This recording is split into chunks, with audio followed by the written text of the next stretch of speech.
प्यारे विद्यार्थियों, मैं विपिन पारिक आप सभी का आज की कक्षा में आप सभी के पसंदीदा चैनल सक्षम भारत साक्षर भारत में हार्दिक स्वागत करता हूं।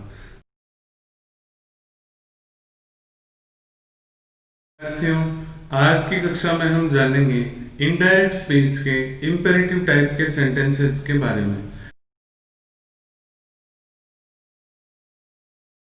इससे पहले कि हम आज की कक्षा को आगे बढ़ाएं, मैं आप सभी से यही निवेदन करना चाहूँगा, यदि आपने हमारे चैनल को अब तक सब्सक्राइब नहीं किया है तो सबसे पहले आप हमारे चैनल को सब्सक्राइब करें। उसके पास में जो घंटी वाला बटन है यानी बेल आइकन है उसको दबाएं, ताकि यहाँ से रिलीज की जाने वाली वीडियो की जानकारी सबसे पहले आपके मोबाइल पे पहुँचे।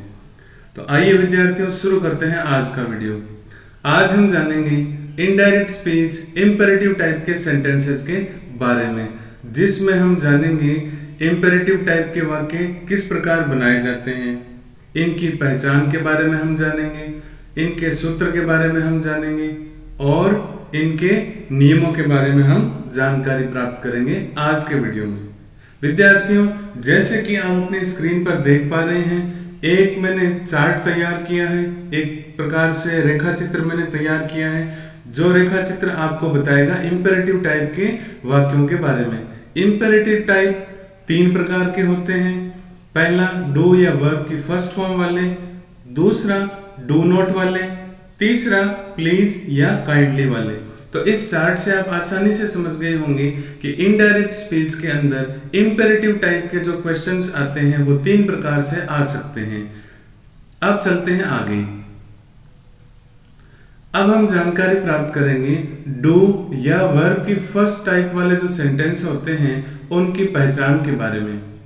देखते हैं क्या पहचान है विद्यार्थियों।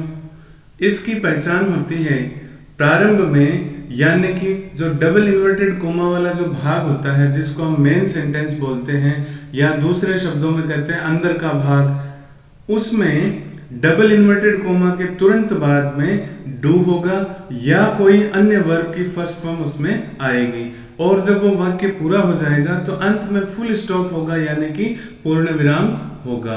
कैसे, आइए उदाहरण से जानते हैं। ये रहा उदाहरण आपके सामने।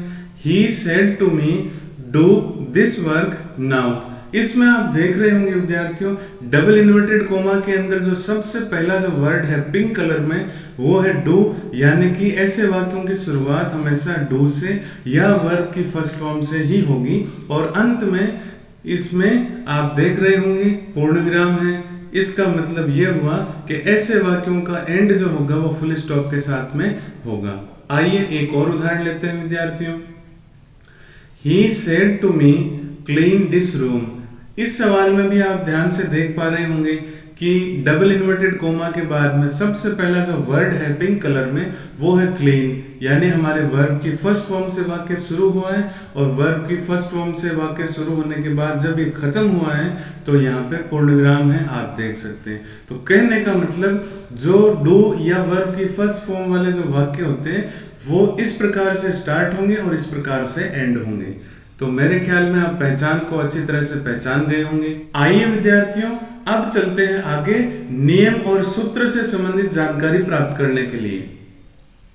तो ये नियम है जिसके बारे में आज हम जानकारी प्राप्त कर रहे हैं इस वीडियो में, डू या वर्ब की फर्स्ट फॉर्म से शुरू होने वाले इंपेरेटिव टाइप के सवालों के बारे में। और नियम क्या है, ये रहा आपकी स्क्रीन पर। नियम ये है विद्यार्थियों कि जो बाहर वाला भाग होता है रिपोर्टिंग क्लॉज जिसको हम कहते हैं, उसमें जो सेड टू आता है उसके स्थान पे हम ऑर्डर्ड कर सकते हैं, रिक्वेस्टेड कर सकते हैं, एडवाइज्ड कर सकते हैं या फिर वारंट कर सकते हैं। ऐसा कैसे करते हैं या कब करते हैं इसके बारे में मैं आपको बता देता हूं कि अगर प्रश्न में किसी के द्वारा किसी को कोई काम करने का आदेश दिया जाए तो हम सेड टू के स्थान पे ऑर्डर्ड करेंगे। अगर प्रश्न में किसी के द्वारा किसी से कोई काम करने या करवाने के लिए निवेदन किया जाता है तो आप सेड टू के स्थान पे रिक्वेस्टेड करेंगे। यदि प्रश्न में आपको किसी के द्वारा किसी और को सलाह देने की जानकारी प्राप्त होती है तो आप सेड टू के स्थान पे एडवाइज्ड करके आएंगे, और किसी के द्वारा किसी और को किसी काम को करने या न करने संबंधी चेतावनी दी जाती है तो आप सेड टू के स्थान पे वारंट का प्रयोग करेंगे। तो मैं समझता हूँ विद्यार्थियों आपको ये बात अच्छे से ध्यान में आ गई होगी कि सेड टू के स्थान पे इन चारों में से जो शब्द है वो कब लिखना है और क्यों लिखना है।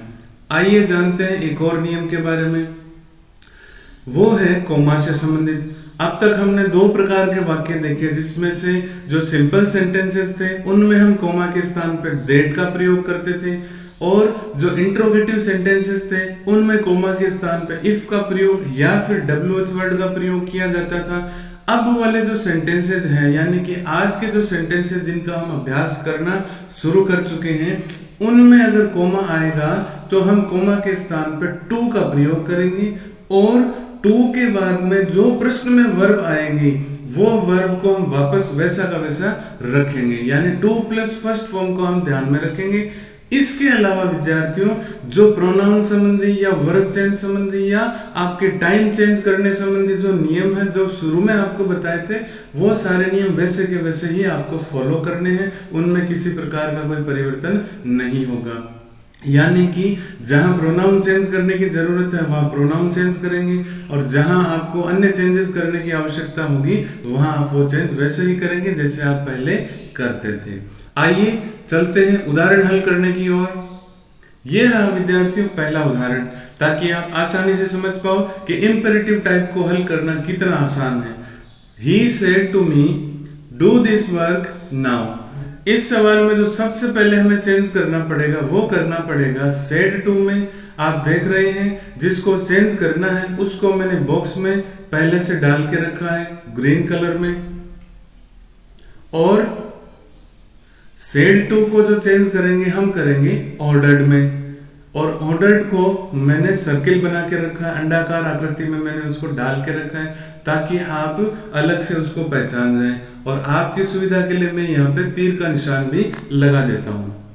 तो इस प्रकार से विद्यार्थियों सेड टू को हमने चेंज किया है ऑर्डर्ड में।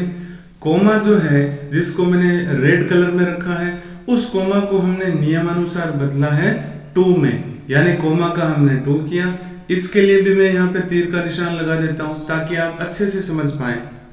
और नियम ये कहता है कि जब हम टू लिखते हैं तो टू के बाद प्रश्न में आए हुए वर्ब को वैसा का वैसा हम लिखेंगे। तो प्रश्न में आया हुआ वर्ब हमारा है डू और इसके लिए हमने डू को वापस वैसा का वैसा टू के बाद में रखा है। और ये लीजिए इसको भी मैंने तीर के निशान से दर्शाया है। अब आता है दिस वर्ब, तो दिस को हम चेंज करेंगे। इसको चेंज इसलिए करेंगे क्योंकि ये टाइम चेंज से संबंधित है, यानी दिस होने पर हम दैट करते हैं। ऐसा हमने टाइम चेंज वाली टेबल में सबसे पहले वीडियो में पढ़ा था, जाना था। तो इसके लिए दिस वर्क को हम चेंज करेंगे दैट वर्क में। रेड कलर के बॉक्सेस में आप इनको देख सकते हैं और विशेष पहचान के लिए मैं यहाँ तीर भी लगा देता हूँ रेड कलर में ही ताकि आप पहचान जाएं दिस वर्क को चेंज किया गया है दैट वर्क में। और नाउ ये भी हमारे टाइम टेबल से संबंधित है, यानी टाइम चेंज से रिलेटेड है। तो नाउ का हम देन करते हैं जिसको आप आसमानी कलर के बॉक्स में यानी स्काई ब्लू बॉक्स में देख सकते हैं। और ये लीजिए मैंने लगा दिया एरो। इस प्रकार से इस प्रश्न का उत्तर बनेगा He ordered me to do that work then। आइए एक और सवाल लेते हैं।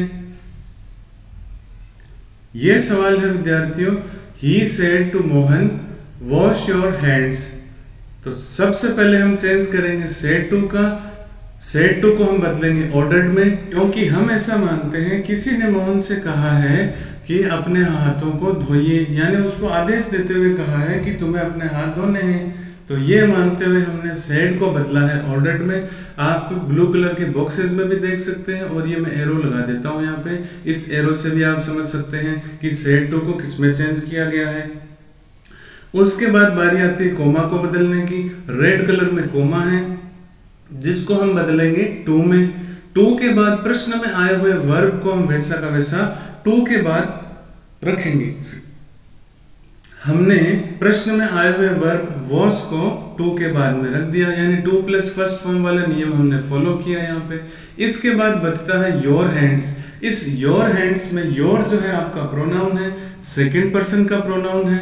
और जब भी सेकंड पर्सन प्रोनाउन आता है उसको चेंज करने के लिए हम प्रश्न में आए हुए ऑब्जेक्ट से उसको चेंज करते हैं। तो यहाँ पे जो ऑब्जेक्ट है वो है मोहन, जो कि मैस्कुलिन है यानी कि पुल्लिंग है।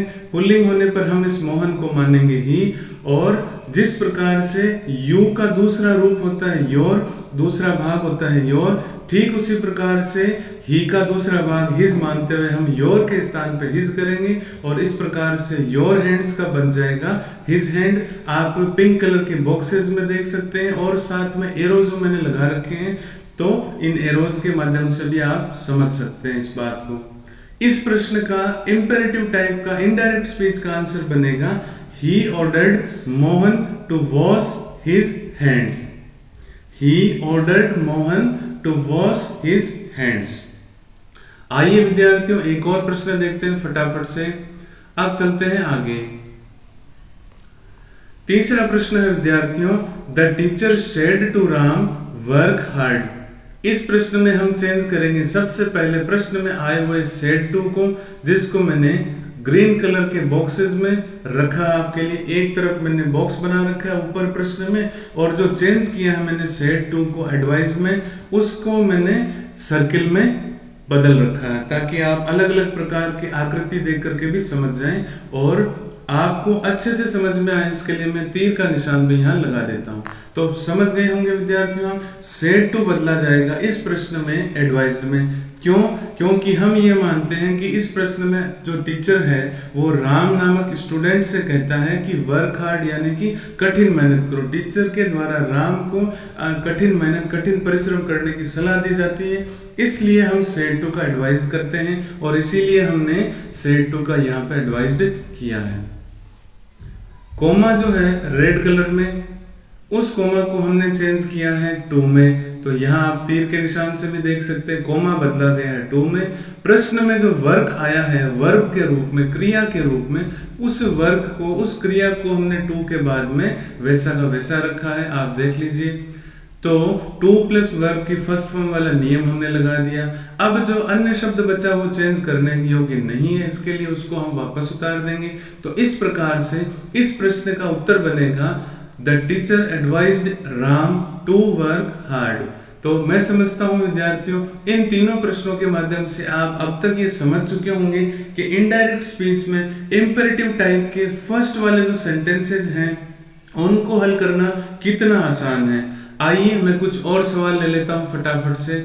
जैसे कि ये सवाल आपके सामने है, the doctor said to the patient take light food. इस प्रश्न में डॉक्टर के द्वारा पेशेंट को यानी रोगी को हल्का भोजन लेने की बात कही जाती है, जो कि डॉक्टर के द्वारा दी गई सलाह है। इसलिए इस प्रश्न के उत्तर में हमने सेड टू के स्थान पर एडवाइज्ड किया है, कोमा के स्थान पे हमने टू किया है और वर्ब की फर्स्ट फॉर्म टेक को वापस उतारा है। उत्तर बना the doctor advised the patient to take light food. अगला प्रश्न है विद्यार्थियों, the father said to his son practice yoga for a better health. इस प्रश्न में पिता के द्वारा अपने पुत्र को यह सलाह दी जाती है कि आप योगा का अभ्यास करें ताकि आपका जो स्वास्थ्य हो बेहतर हो।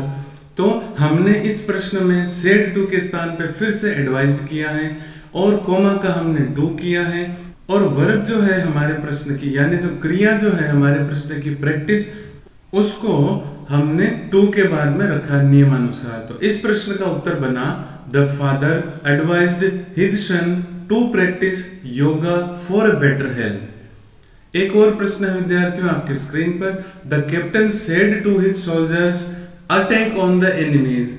कैप्टन यानी कि कप्तान, सोल्जर्स यानी कि सिपाही, सैनिक।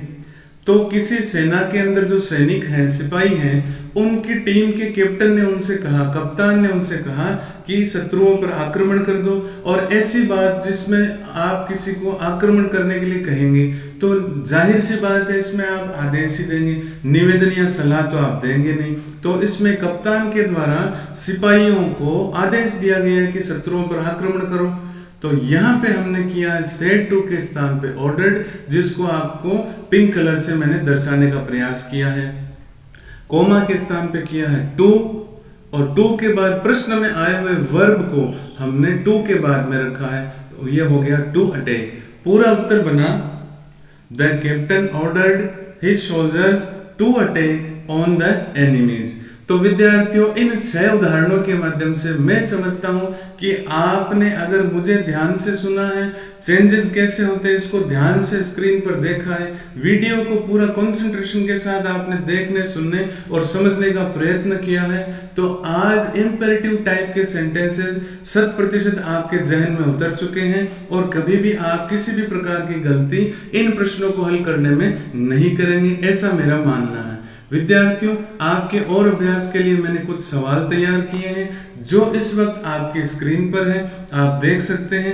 आप चाहें तो वीडियो को चालू रखते हुए भी इन सवालों को कॉपी में हल कर सकते हैं, आप चाहें तो इनका स्क्रीनशॉट लेकर के अलग से इनको हल कर सकते हैं, लेकिन आप इनको हल जरूर कीजिएगा ताकि आपका अभ्यास कितना है, आप कितना सटीक उत्तर लिख पाते हैं, इसकी हमें जानकारी मिले और आपको भी इस बात की जानकारी मिलती रहे। विद्यार्थियों, आज के लिए बस इतना ही। अगले वीडियो में हम फिर मिलेंगे इनडायरेक्ट स्पीच के अगले टाइप के सेंटेंसेस के साथ, जो कि होगा ऑप्टेटिव टाइप का।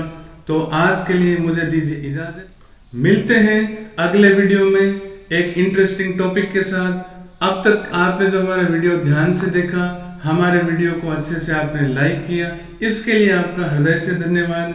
जय हिंद, जय भारत।